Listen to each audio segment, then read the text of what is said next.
자, 214쪽에 나와 있는 부가 징수다 그랬으면은 뭐 조세총론에서 다 배웠기도 하지만 한번 하나씩 또 정리해 볼게요. 자, 1번 과세기준일. 과세라는 건 세금을 부과한다는 얘기죠. 따라서 재산세는 1년에 하루, 언제를 기준으로 해서 과세가 되죠? 6월 1일. 그러니까 재산세 내고 싶지 않으면은 6월 1일 이전에 파는 게 좋고, 사는 사람은 6월 1일 이후에 잔금 치르는 게 좋다는 얘기죠. 과세 기준일 6월 1일. 2번의 밑줄 납세지. 납세지는 세금을 부과하는 장소, 납부하는 장소. 요거는 우리가 지방세는 다 물건에 대한 세금입니다. 물세라고 그러죠. 따라서 물건이 있는 곳 뭐라고 그러죠? 소재지. 토지 소재지, 건축물 소재지, 주택 소재지.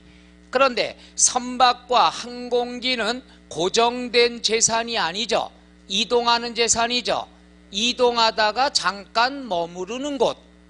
선박이다 그러면 머무르는 곳 뭐라고 그러죠? 선적항이라 얘기하고, 비행기가 가다가 잠깐 서는 곳 뭐라고 얘기하죠? 정치장. 그러니까 버스가 가다가 잠깐 서면은 정류장, 기차가 잠깐 서면은 정거장, 비행기가 가다가 잠깐 서면은 정치장, 이렇게 얘기하죠. 그 다음 징수 방법은 1번 밑줄 보통징수. 보통징수면 때 되면 뭐가 날라온다? 고지서가 날라온다는 얘기죠. 그러면 여기 한번 볼게요. 여기다 간단히 요거죠. 우리가 먼저 요거부터 공부하죠. 납부기간 해보자. 납부기간. 기간이다 그러면 언제부터 언제까지를 기간이라 얘기하죠.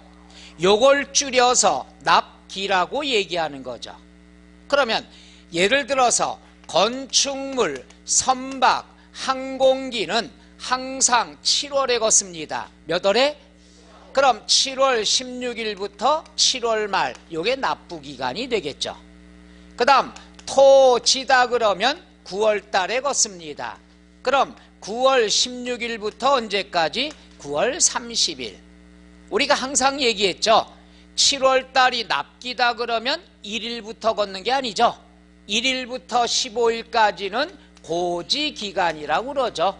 고지서 보내고 홍보하고 이러는 기간을 얘기합니다. 돈은 16일부터 걷죠. 그러면 고지서는 언제 날라오느냐? 요 날짜를 납부 개시일이라고 그래요. 처음이니까 납기 개시일. 요 날로부터 며칠 전까지? 5일 전까지. 요 고지서 알아두세요. 고지서 보내서 징수하는 걸 무슨 징수라 한다? 보통징수. 보통징수는 고지서 보내는데 고지서는 언제까지? 납기 개시일 5일 전까지. 요거는요 좀 이따 배울 종부세랑 똑같습니다. 종부세도 고지서 날라와요. 며칠 전까지 날라와야 돼요? 5일 전까지. 똑같다는 얘기죠. 자, 그런데 주택은 1년에 2번 걷죠. 2분의 1은 7월 달에 걷고요. 그 다음 2분의 1은 몇 월에 걷죠? 9월 달에 걷는다는 얘기죠. 요 납기는 시간이 시험에 곧잘 나옵니다. 제일 많이 나오는 게 요거예요. 토지. 토지만 혼자서 몇 월 달에 걷는다? 9월 달. 과거의 시험에 9월 16일부터인데 9월 1일부터 이렇게 틀리게 나온 적도 있습니다. 자, 마무리. 주택은 반반씩 나눠내는데 2018년에 개정됐다고 그랬죠. 납부세액이 20만원 이하면은 20만원 이하면 따로따로 낼 필요 있다 없다? 없다. 7월 달에 한꺼번에 징수합니다. 얼마 이하? 20만원. 작년까지는 10만원. 올해부터 얼마? 20만원. 알아둬야 되겠죠. 개정된 내용은. 자, 그래서 214쪽에 괄호 1번 무슨 징수? 보통징수. 2번 고지서는 늦어도 두 번째 줄 납기 개시 며칠 전까지? 5일 전까지. 그 다음 215쪽에 2번 납부 기간 나와 있죠. 건축물 선박 항공기는 몇 월? 주택은 반반씩이죠. 토지는 9월달이죠. 오른쪽 비고란의 주택을 보면은 해당 연도의 부가세액이 얼마 이하? 20만 원 이하면 몇 월 달에 한꺼번에 징수한다? 7월 달에. 이해 가세요? 예? 꼭 알아두세요. 그 다음 3번 밑줄 수시부가 뜻만 알면 돼요. 딴 사람들은 납부 기간이 정해져 있죠. 7월 달, 그 다음 뭐 달? 9월 달 정해져 있어요. 그런데 어떤 경우냐 그랬으면은 그때까지 기다렸다가는 껴먹힐 우려가 있을 때, 두 번째는 뭐냐 하면은 변경이 있을 때, 누락이 됐을 때. 예를 들어서 토지가 몇 월 달이에요? 9월 달인데 이분이 땅이 두 필지가 있어요. 두 필지가 있는데 한 필지에 대한 것만 고지서 보냈어요. 그때 이분이 그것만 냈어요. 나중에 11월 5일 날 한 필지가 누락됐다는 걸 발견했어요. 그럼 토지분이 납기가 있으니까 내년 9월까지 기다려야 되면 돼요, 안 돼요? 안 돼요. 납기가 있다 하더라도 누락이 된 것이 발견이 되면은 그때 걷습니다. 내년까지 기다릴 필요가 없어요. 이걸 수시부가라고 얘기하죠. 뭐가 돼요? 수시부가. 그래서 나와 있는 내용이 과세 대상의 누락으로 인하여 이미 부과세액을 변경하거나 그 다음에 수시부과할 사유가 발생하면 수시부과할 수 있다. 4번 밑줄 소액 징수 면제. 소액 액수가 저금한 징수를 어떻게 한다? 포기한다는 얘기죠. 이거는 자 고지서 한 장당 얼마 미만이면 2,000원 미만이면 징수를 포기한다. 이걸 뭐라고 그러죠? 소액 징수 면제. 왜 그런다고 그랬죠? 2,000원 숫자가 뭐죠? 고지서 한 장을 인쇄해서부터 발송할 때까지 비용이 2,000원 든대요. 그러니까 2,000원이 안 되면 걷어봤자 적자가 된다는 얘기죠. 그런데 딱 2,000원이면 징수한다 안 한다? 하는 거예요. 본전치기는 하겠다는 얘기죠. 그 다음 맨 밑에 비교 나와 있는데 그것은 뭐 취득세는 50만 원 이하면 징수한다 안 한다? 부과한다 안 한다? 안 한다. 면세점이라고 그러죠. 등록면허세는 공짜 제도가 있다 없다? 없다. 6,000원이 안 돼도 얼마 걷는다? 6,000원. 재산세는 고지서 한 장당 2,000원 미만이면 징수한다 안 한다? 안 한다. 끝. 그것만 하시면 되겠죠. 벌써 세 번째 한 건데. 그 다음 뒤에 216쪽에 4번의 밑줄 분할납부. 분할납부는 줄여서 뭐라고 얘기하죠? 분납. 여기 보세요. 분할납부다 그랬으면 조건이 있죠. 첫째, 신청을 해야 돼요. 이건 뭐냐? 고지서가 5일 전까지 온다고 그랬죠. 고지서가 금액이 커요.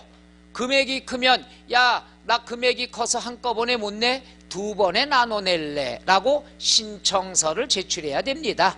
나 돈 못 내? 나눠서 낼래. 그러나 허가는 받을 필요 있다 없다? 없다. 신청만 하면 돼요. 나 두 번에 나눠 낼래. 나눠내는 거 좀 이따 할게요. 그럼 조건은 뭐냐? 500만 원이 초과될 때, 세금이 500만 원 초과될 때 한 번 내고 몇 개월 이내? 2개월 이내에 납부하면 돼요. 요게 올해 개정됐으니까 알아둬야죠. 재산세가 두 개가 개정됐어요. 주택분재산세 20만 원 이하, 요건 7월 달에 한꺼번에 걷는다. 그 다음 납부할 분납은 몇 개월 이내? 2개월 이내. 작년까지는 45일이었다 2개월로 바뀌었으니까 요 세 가지만 하시면 되죠. 그럼 여기다 한번 해볼게요. 토지가 9월 달이죠. 그죠? 예를 들어서 얼마 나왔냐? 토지분 재산세가 여기다 쓸게요. 토지분 재산세 얼마일까요? 700만 원. 700만 원이다 그러면 9월 16일부터 9월 말까지 일단 얼마 내죠? 500만 원 기본이에요. 500만 원 초과돼야 되는 거니까. 그러면 나머지는 요 9월 30일 날 500만 원 내고 나머지 얼마? 200만 원은 9월 말이니까 10월, 11월 언제? 11월 30일 날 200만 원 내면 되죠. 이해가요? 이걸 분납이라 하는데 시험에 한번 요게 나왔습니다. 700만 원일 때 분납세액은 얼마냐? 이게 시험에 나온 적 있어요. 분납세액은 얼마? 1번 500만 원, 2번 200만 원. 답이 몇 번? 겁먹기 시작해요 지금. 분납이라는 건 나중에 내는 세금이 분납세금이에요. 그럼 얼마가 되죠? 200만 원. 근데 여기다 마킹한 사람 꽤 많습니다. 무조건 500만 원 초과되니까. 분납이라는 건 재산세 배우고 종부세, 양도소득세 똑같거든요. 분납은 항상 어떤 금액이다? 나중에 내는 금액. 요런 사소한 걸 많이 틀립니다. 해보자. 분납. 이거 표정들이 되게 진지해요. 이거 무지 많이 했는데 지루하지가 않아. 나는 내가 지루해 죽겠어. 내가 한 소리 또 하고 한 소리 또 하고. 근데 여러분은 지루한 기색이 하나도 없어. 자, 요 세 가지 경우가 있다는 것 알아두시면 되죠. 자, 그 내용이 나와 있죠. 216쪽에 신청 적격자는 납부세액이 얼마 초과? 500만 원 초과. 두 번째 줄 몇 개월 이내? 2번 분할 납부하려면 뭘 해야 돼요? 신청을 해야 된다. 그 다음 217쪽에 분납세액은 1000만 원 이하다 그러면 700만 원일 때 얼마를 먼저 내죠? 500만 원. 초과액은 몇 개월 이내? 2개월 이내. 만약에 1000만 원 초과하면 어떻게 하느냐? 1000만 원 초과하면 50% 반반씩 두 번에 나눠내면 된다는 얘기죠. 끝. 5번 물납. 물납은 체크하시는데 작년에 나왔습니다. 연속 출제가 안 되지만은 그래도 한번 해볼까요? 안 하고 싶은데. 물납은 물건으로 납부한다 그래서 물납이라 얘기하죠. 여기도 세 가지만 알면 되는데, 자, 고지서가 날라왔어요. 5일 전에 고지서가 날라왔는데 1억이에요. 1억. 놀래지도 않아요? 재산이 1억이 아니라 세금이 1억인데. 됐어요. 그럼 1억이 나왔는데 도대체 현금을 대출받기도 어려워요. 집에 현금 싸둔 것도 없고, 야, 나 싫어. 나 물건으로 낼래. 요건 내가 신청을 해야 돼요. 그리고 뭘 받아야 돼? 허가를 받아야 돼요. 왜 허가를 받아야 되느냐? 요 물건은 관할구역 안에 있는 부동산으로만 됩니다. 그러니까 관할구역이라는 것은 우리가 시, 군, 구 안에 있는 부동산. 여기다 그러면 여기가 서구청 관할인가요? 그럼 서구청 관할 안에 있는 부동산으로만 내면 돼요. 여러분들이 재산세가 많이 나왔다 그러면 물건으로 낼 수 있는데, 그 물건은 어디 있는 것만? 서구청 안에 있는 부동산. 왜? 물납하면 그때부터는 서구청의 관할 재산이 되기 때문에 관리하기 편해야 되겠죠.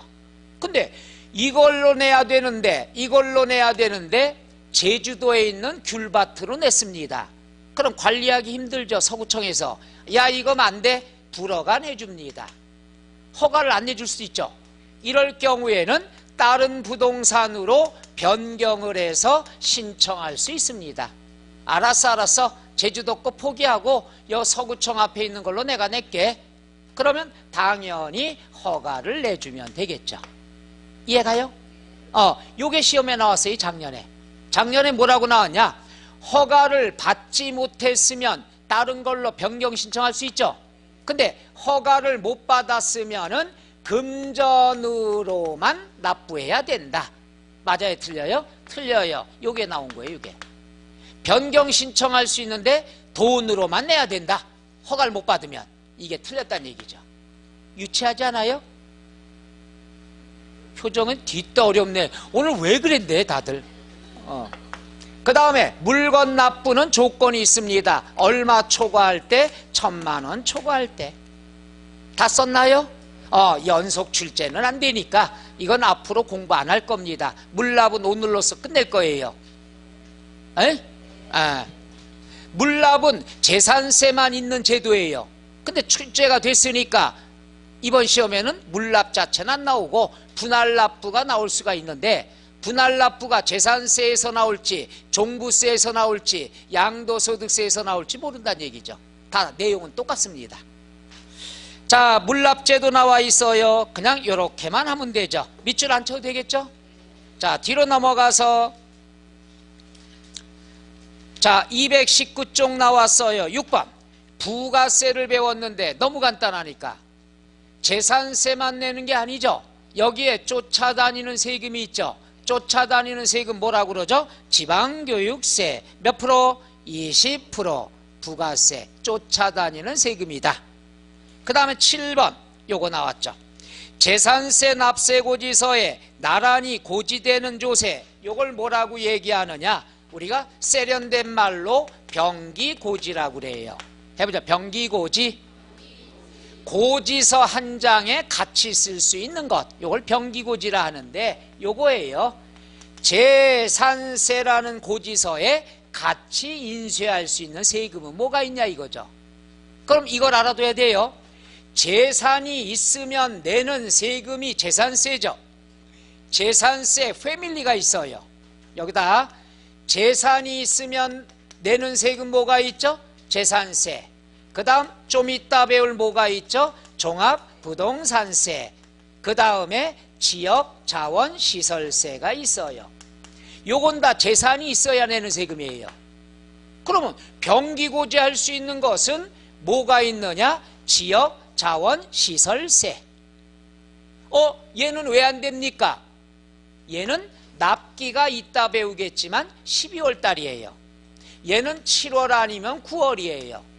그러니까 납부기간이 같은 것만 고지서 한 장으로 보낸다는 얘기죠. 그러면 같을 수 있는 건 요것뿐이 없다는 얘기죠. 얘가 7월이고 얘가 9월이다. 병기고지 할 수 있다 없다? 없다. 납기가 다르니까. 얘가 7월이다. 얘도 7월이다. 납기가 같으니까 고지서 두 장 보낼 필요 없잖아요. 이게 병기고지죠. 따라서 시험에 나올 수 있는 게 두 가지입니다. 재산세 고지서에 병기고지할 수 있는 세금은 무엇인가? 하나뿐이 없죠. 지역자원 시설세. 근데 조건이 있어요. 항상 병기고지한다. 항상 병기고지한다. 맞아요? 틀려요? 틀려요. 조건이 있죠. 납기가 같을 경우에만, 이런 말이 들어가야죠. 그러니까 두 가지죠. 병기고지할 수 있는 세금이 뭐냐? 그러면 지역자원 시설세. 오케이? 그 다음 어떨 때만? 납기가 같을 때만. 끝 이러면 되겠죠. 자, 여기까지가 재산세 어렵고 중요한 거 세 문제 나오는 걸 정리를 했습니다. 뒤에 문제를 많이 풀어보셔야 됩니다. 오케이? 자, 그럼 뒤로 넘어가서 국세가 들어가는데 237쪽에 종합부동산세 나와 있죠? 여기에 대한 것을 우리가 정리를 하는데, 요게 한 문제 정도가 출제가 될 거고요. 그 다음에 올 6월 말쯤에 개정안이 나올 겁니다. 요게 개정이 돼요. 다만 개정된 건 내년부터 시행되는 거니까 올해 시험 볼 때는 요 내용으로만 공부하시면 됩니다. 종부세 한 문제는 무조건 맞춰야 됩니다. 요거는 쉬운 문제, 보너스 문제가 되겠죠. 자, 근데 먼저 너무 많이들 지겹게 했으니까, 지겨우니까 그냥 한 바닥으로 정리하고 끝내죠. 밑줄 치지 말고. 한 문제뿐이 안 나오는데, 쉬운데 밑줄 안 쳐도 돼요. 왜 이렇게 불안하지? 근데 오늘은 날씨가 더워서 그런가요? 종합부동산세를 배우는데 몇 문제 나와요? 한 문제뿐이 안 나와요. 편한 마음으로 공부하시면 돼요. 여기다가 뭐 안 쓰셔도 되고, 여기다 쓴 내용이 전부니까 이따 사진 찍으셔도 돼요. 오케이? 자, 종부세는 첫째 국세입니다. 국세라는 건 세무서에다 신고하고 납부하는 거죠. 물론 납부는 은행에다 하는 겁니다만은. 그 다음에 인세입니다. 인세다 그러면 그 사람이 갖고 있는 세금에 대한 것은 합산을 해서 몇 장의 고지서를 보낸다? 한 장의 고지서. 이게 바로 인세가 되겠죠. 합산한다는 것. 뭐 한다는 거? 합산을 하는데 어떻게 되는 건가? 이렇게 보면 되겠죠? 종합부동산세다. 종합부동산세 속에는 두 가지가 포함이 되죠. 하나는 토지분, 또 하나는 주택분. 즉 종부세는요, 토지와 주택에 대해서만 종부세 냅니다. 그럼 재산세 대상은 5개였죠. 뭐뭐, 토지, 건축물, 주택, 선박, 항공기. 이 중에서 토지와 주택을 가진 사람만 추가로 내는 세금. 이게 뭐죠? 종합부동산세, 토지와 주택분. 토지는 두 가지가 있습니다. 별도 합산 토지가 있고 종합합산 토지가 있어요. 그럼 잘 봐요. 이게 끝인데, 자, 토지는 별도 합산을 계산을 합니다. 종합합산 계산합니다. 따로따로 계산하죠. 따로따로 계산한 다음에 합산을 한 게 토지분 종부세예요. 그 다음 주택분도 따로 계산한 다음에 토지분, 주택분 더해서 세금 내는 게 뭐가 되죠? 종합부동산세. 몇 장의 고지서가 나오죠? 1장. 이름은 뭐가 되죠? 종합부동산세예요. 그러니까 1장으로 나오는데 이 안엔 토지와 주택분이 포함이 되어 있다는 것. 그 다음에 원칙은 뭐가 있느냐? 원칙은 정부에서 부과합니다. 정부 부과 과세. 고지서 보낸다는 얘기죠. 아까 배웠죠? 고지서는 납기 개시 며칠 전까지? 5일 전까지. 그런데 예외가 있습니다. 예외. 예외는 신고 납부도 선택을 할 수 있다. 이 말은 뭐냐? 고지서를 보내왔는데 이게 틀렸어. 정부가 잘못됐어. 그럼 내가 이거 틀렸어. 내가 자진해서 신고 납부할 수도 있다 없다? 있다. 그러면 납기가 언제가 되느냐? 12월 1일부터 12월 15일까지라는 거. 그러니까 얘가 12월 1일부터 15일이니까 고지서는 납기 개시 며칠 전까지 와라? 5일 전까지 오면 된다는 얘기죠. 이해가시나요? 그럼 고지서 나와도 요 날짜에 돈 내면 되고 신고할 때도 요 날짜 안에 신고만 하면 되니까 신고기간이나 납부기간이나 같다 다르다? 같다가 됩니다. 끝. 요게 바로 특징이에요. 자, 이제부터 출발합니다. 과세 대상. 여기서부터 잘 보셔야죠. 과세 대상은 두 개가 있다고 그랬죠? 요거 다시 한번 설명할게요. 토지 중에서는 별도 합산 토지. 지난 시간에 못 들으신 분들은 이거 도대체 알라고 그러면 안 돼요. 종합합산이 있더라. 그러면 여기에서 그 다음 주택이 있더라. 그럼 이거 토지하고 주택만 있어야 종부세 내요. 그럼 상가 건물은 종부세 내요 안 내요? 상가 건물은 안 내잖아요. 요거 두 개뿐이 없다니까요. 알고 있어서 너무 유치해서 대답 안 한 거예요? 물을 걸 물으라고? 토지와 주택. 그럼 여기서 시험에 나온 게 항상 나오는 단골 문제가 요거죠. 토지가 3개를 배웠어요. 아까 재산세에서. 근데 그렇죠. 분리과세는 어떻게 된다? 종부세 안 냅니다. 분리과세가 결정적인 게 뭐예요? 농지 같은 거. 농지는 많이 갖고 있어도 부자로 안 봅니다. 종부세 낼 필요 있다 없다? 없다. 그러니까 분리과세는 처음 오신 분들은 농지구나. 농지는 분리과세다. 종부세 안 낸다는 얘기죠. 그 다음에 주택. 주택은 주거용만 냅니다. 뭐만 내요? 그럼 시험 문제 뭐가 나오냐? 그럼 주택 중에서 사업하기 위해서 갖고 있는 건 안 낸다는 얘기죠. 그럼 사업용 주택은 어떤 게 있느냐? 첫째, 임대주택.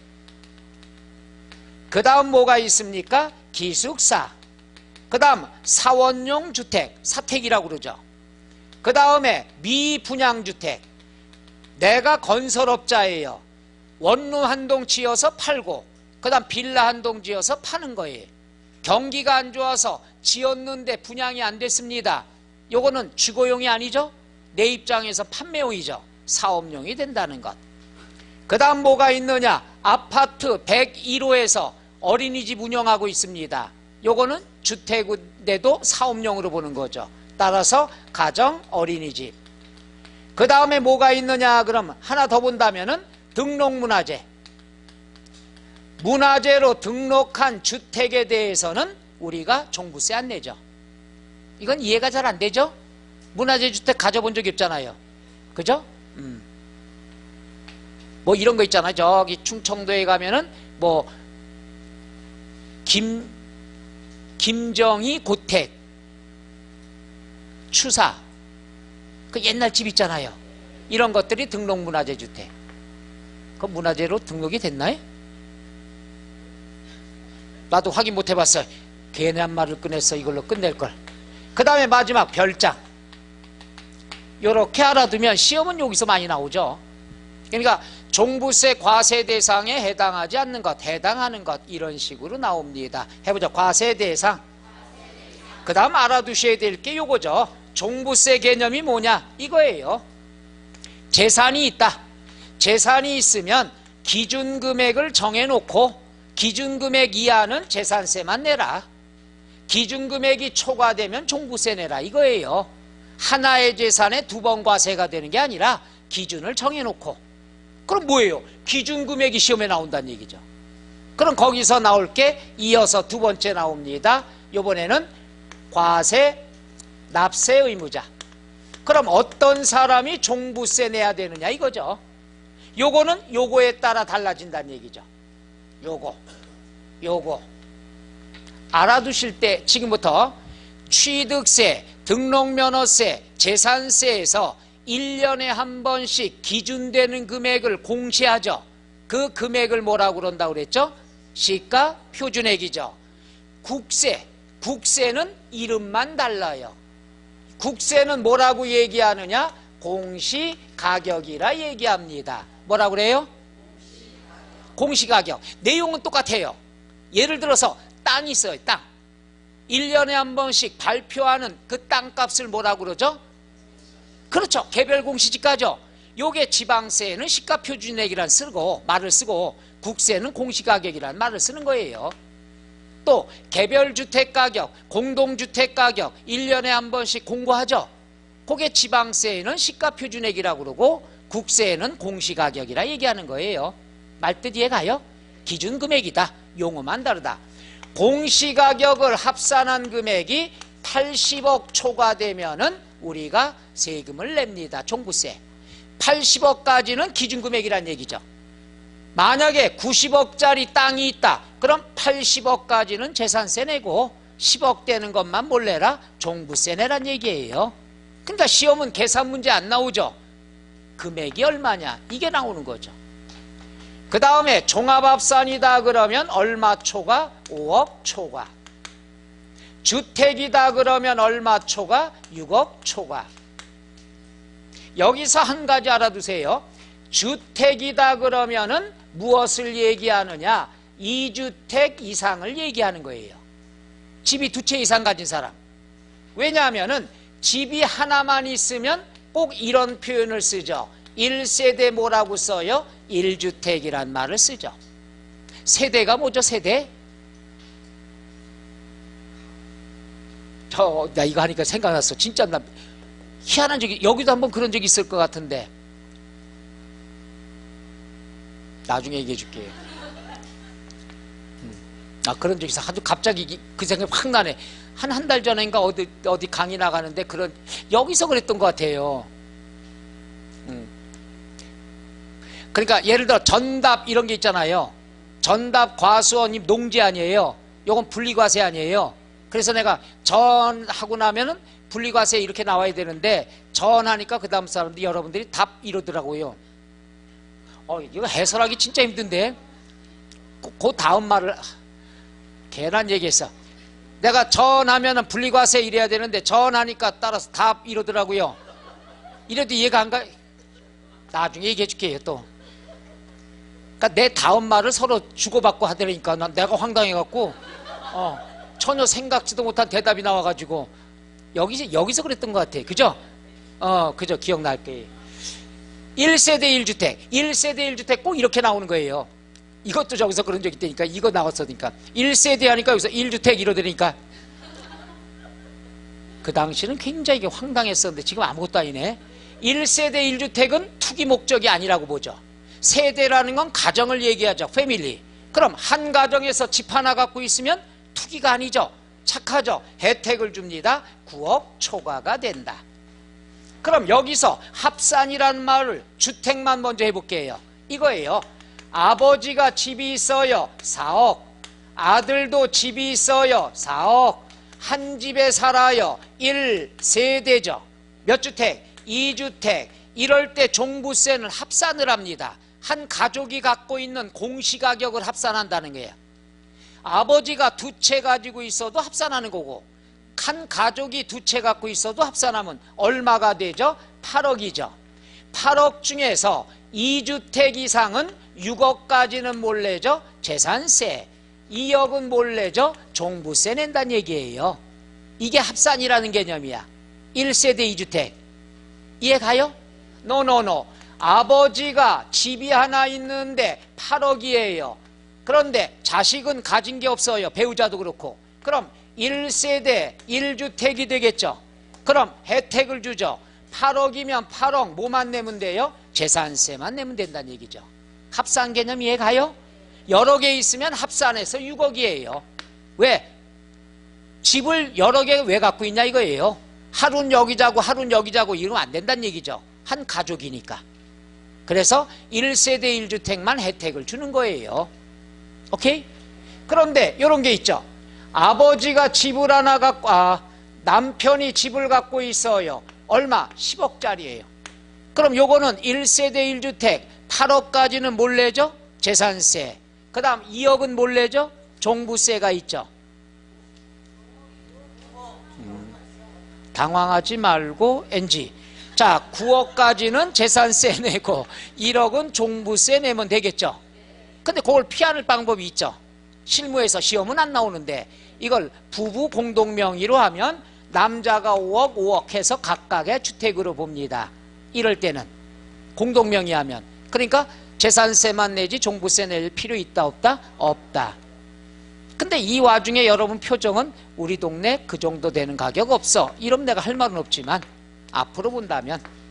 그래서 1세대 1주택자는 혜택을 주는 거예요. 자, 해보자. 납세 의무자. 그 다음 과세표준. 과세표준은 금방 배웠죠. 80억까지는 재산세 낸다고 그랬죠. 그럼 요걸 공식을 만들면 공시가격 합산한 금액에서 얼마를 빼줘라? 80억. 여기에다가 공정시장 가액 비율을 곱하는데 요건 80% 일정합니다. 종부세는. 요번 6월 말에 나올 개정안에는 요게 90%로 올린다. 요렇게 얼추 개정안이 나왔거든요. 발표는 안 됐지만은 꿈을 꾸는데 그런 꿈을 꿨어요. 90% 정도. 100% 하면 욕먹으니까. 요것도 올랐는데 공시가격도 올랐는데 이것까지 100% 하면 욕 뒤지게 먹는 거죠. 재산세도 많이 내고 종부세도 많이 내니까. 그래서 10% 정도. 얘는 5억을 빼준 다음에 곱해주면 되고 80% 똑같아요. 얘는 6억을 빼준 다음에 곱하면 되고. 얘는 뭐냐? 1세대 1주택. 어떤 분은 그런 얘기를 해요. 이것도 주택이고 이것도 주택인데 주택은 똑같지 않냐? 근데 얘는 6억이고 얘는 9억이면 형평성이 없는 거 아니냐? 뜻은 이거예요. 얘도 얼마가 되느냐? 6억을 빼줘요. 6억. 똑같아요. 근데 뭐냐? 자, 대한민국에 주택을 하나 이상 갖고 있는 분은 모이세요. 다 모였어요. 회의 들어가기 전에 1세대 1주택자만 손드세요. 이런 거예요. 그럼 손들었죠? 그분들만 특별히 얼마를 공제해 주죠? 3억을 공제해 줘요. 그 3억을 무슨 공제라고 하느냐? 기초공제. 1세대 1주택자만 먼저 혜택을 주는 거예요. 그리고 판례리세요. 그러고 자, 주택 갖고 계신 여러분들은 다 일괄적으로 얼마를 공제해 준다? 6억. 그래야 형평성이 맞는 거죠. 이해가요? 1세대 1주택만 혜택을 주는 것. 끝. 비율은 다 똑같습니다. 해보자. 과세 표준. 그 다음에 세율. 세율이라는 건 공부할 필요 없습니다. 얘는 초과 누진 세율이더라. 끝. 그러니까 종부세 세율은 외울 게 있다 없다? 없다. 그냥 초과 누진 세율이더라. 그 다음 좀 전에 배웠죠. 세부담의 상한이 있더라. 세부담 상한은 몇 프로다? 150%. 하나뿐이 없다고 그랬죠. 재산세는 여러 개 있었죠. 그럼 또 물어봐야죠. 재산세 들어갑니다. 자, 토지와 건축물 세부담 상한 몇 프로? 150%. 주택은 3단계가 있죠. 금액에 따라 3억 이하, 6억 이하, 6억 초과. 숫자는 105, 110. 오, 잘했어요. 오늘 단축 수업 할게요. 왜냐면 오고 가는 게 있어야 될 거 아니야. 내가 해줄 수 있으니까 그것뿐이 없으니까. 공부하기 힘드니까. 세율, 세부담 상한. 그 다음에 여기 나옵니다. 우리가 아까 공식을 배웠습니다. 여기다 할게요. 과세 표준 다 같이 해볼까요? 시작. 해주마. 내가 다 할 거예요. 과세 표준 곱하기 세율은 산출세. 세금을 산출했죠. 산출한 세금이 너무 많을 것 같아서 세금에서 깎아주는 것을 세액공제라고 그래요. 무슨 공제? 산출한 세금에서 또 불쌍하니까 깎아줘요. 세금을. 그걸 뭐라고 그러죠? 세액공제. 이거는 나올 때도 됐어요. 요거 다 한바닥이니까. 조건이 있어요. 얘는 중요합니다. 1세대 1주택자만 깎아줍니다. 그러니까 1세대 1주택만 깎아주니까 얘는 깎아주는 제도가 없어요. 1세대 1주택만 깎아주는 거예요. 한 사람이 집을 갖고 있다 오랫동안 이랬을 때만 깎아주는 거죠. 여기는 첫째 뭐가 있느냐? 연령별 공제. 연령별 공제다 그랬으면은 3단계가 있어요. 60세 이하, 65세 이하, 70세. 당연히 이상이겠죠. 70세 이하 그러면 어딨어? 80세는 못 받아? 말이 안 되죠. 해서 60세 이하, 65세 이하, 70세 이상 3단계가 있는데 이건 외우기 쉬워요. 10, 20, 30 외우기 쉽잖아요.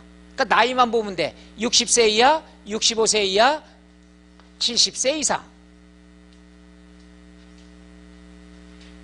좀 이상한 것 같다, 그죠? 내가 이렇다니까 쓰고도 뭔가가 이상했어요, 그죠? 60세 이상이 돼야죠. 65세 이하면 5살도 받을 수 있으니까, 그죠? 65세 이상, 70세 이상. 요거 갖고 약하다 그래갖고 알았어 보유기간별 공제라는 걸 만들었어요.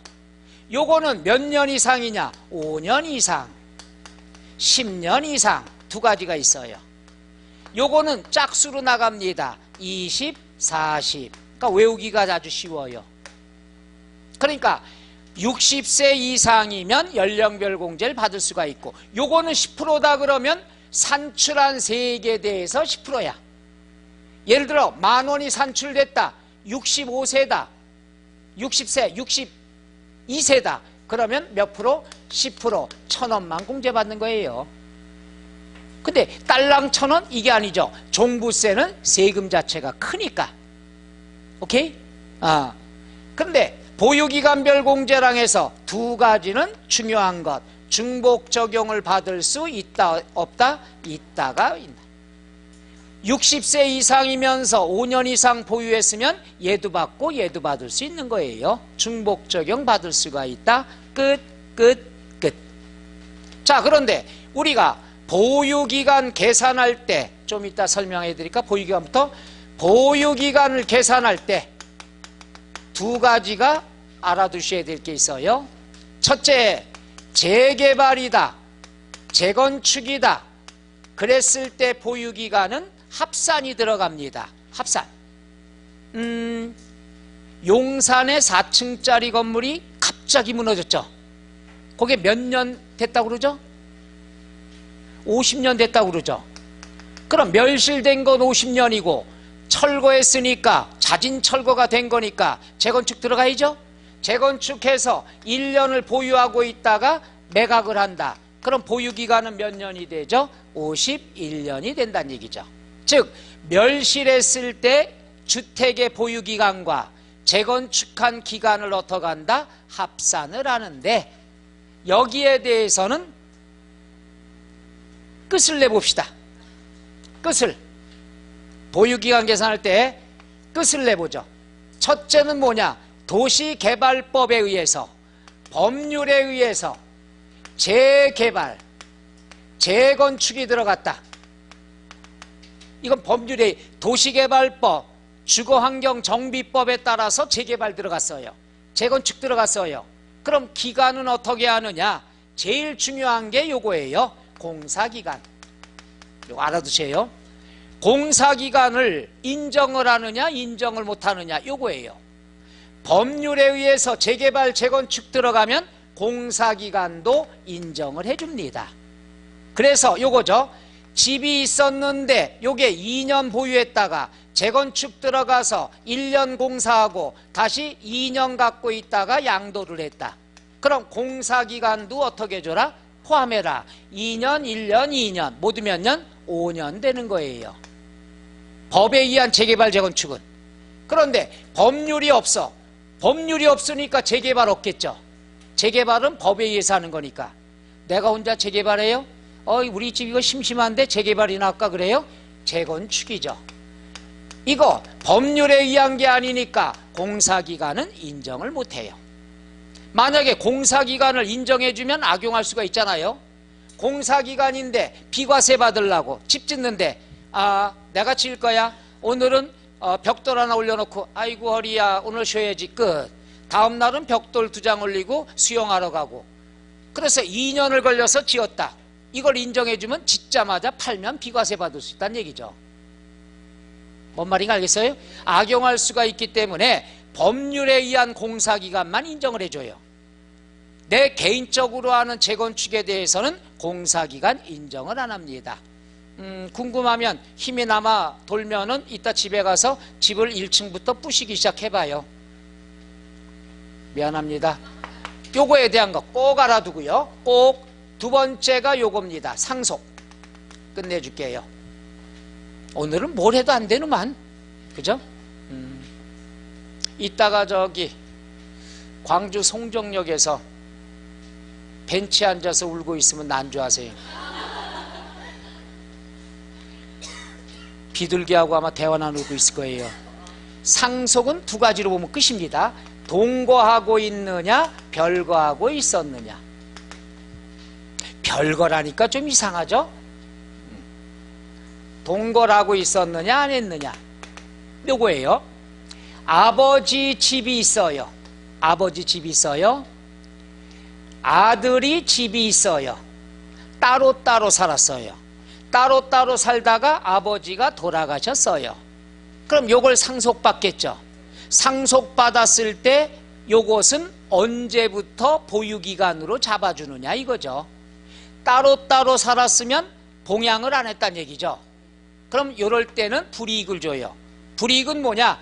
아버지가 보유했던 기간은 인정을 안 해줘요.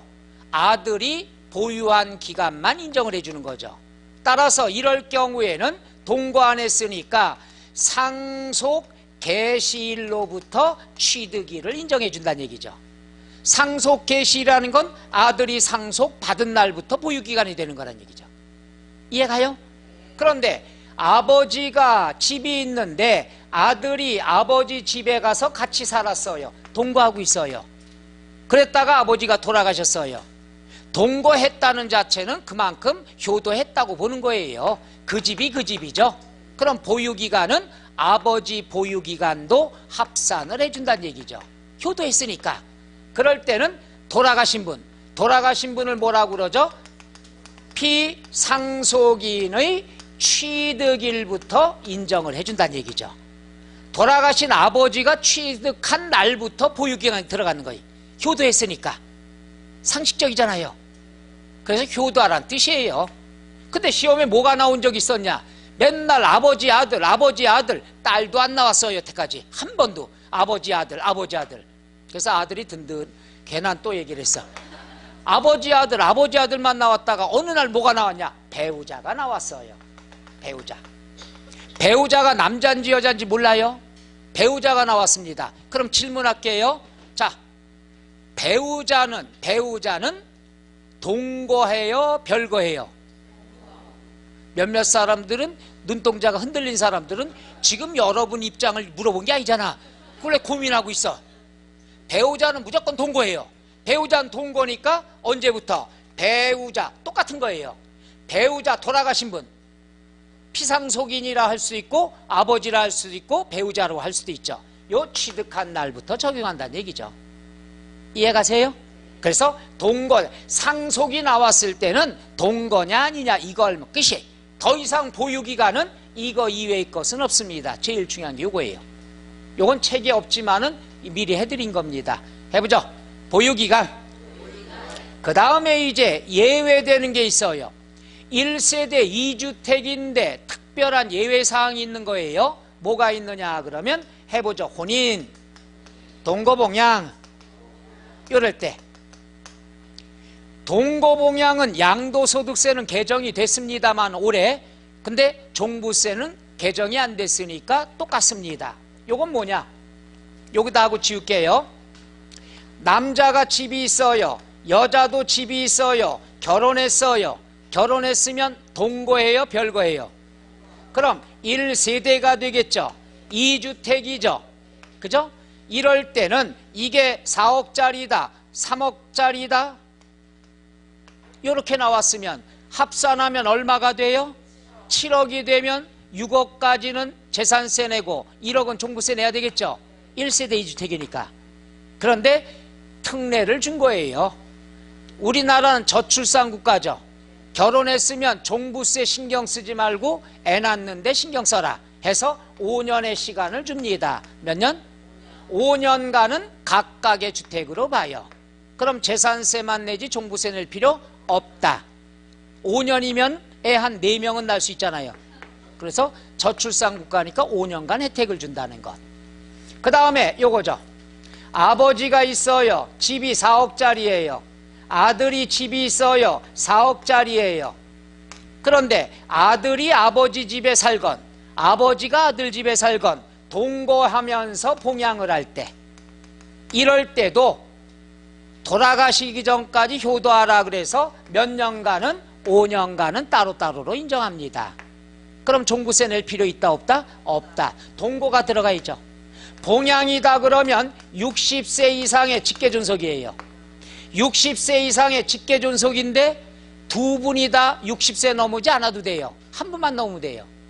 아버지가 84세인데 세장가 드셨어요. 새엄마가 18살이에요. 그래도 동거봉양이 됩니다. 그럴 수 있잖아요. 남자분들 잘했죠? 여자분들 저래? 그래, 어머니가 계시는데 105세세요. 근데 새 시집을 드셨는데 새아빠가 너무한가? 20살이에요. 그거 봐, 좋아하잖아. 본인이 아니더라도 그 소리 듣고 싶었던 거 아니에요? 그래서 나 째려보고 그런 거 아니에요? 왜 우리는 안 해주냐고 해서 혼인과 동거봉양은 몇 년 동안은 5년 동안은 각각의 주택으로 본다. 되겠습니까? 끝. 그 다음 마지막 하나 더 하죠. 갈 데 없으니까. 우리가 종합부동산세에 쫓아다니는 세금이 뭐가 있죠? 농어촌 특별세 몇 프로? 20%가 된다. 하나만 더 할까요? 쓸 게 없는데 이건 똑같은 건데 쓸까? 분납 똑같죠? 신청만 하면 되고 허가받을 필요 있다 없다? 얼마 초과? 500만 원 몇 개월 이내? 2개월 이내 분납할 수 있다. 끝. 요 안에서 다예요. 이게 다. 지금 설명한 내용이요. 237쪽부터 해서 250쪽까지. 좋죠? 거기 한바닥 요것만 공부하면 되는데 요거 글씨를 적게 쓰면요 요만큼 뿐이 안 돼요. 여기서 한 문제 나오는 거니까 책 보고 하는 것보다 낫지 않을까요? 처음 나갈 땐 책대로 해야 되지만 요약 강의 때는 이렇게 하는 게 좋겠습니다. 10분간 촬영할 시간을 드리겠습니다. 10분간 쉬었다 할까요? 예.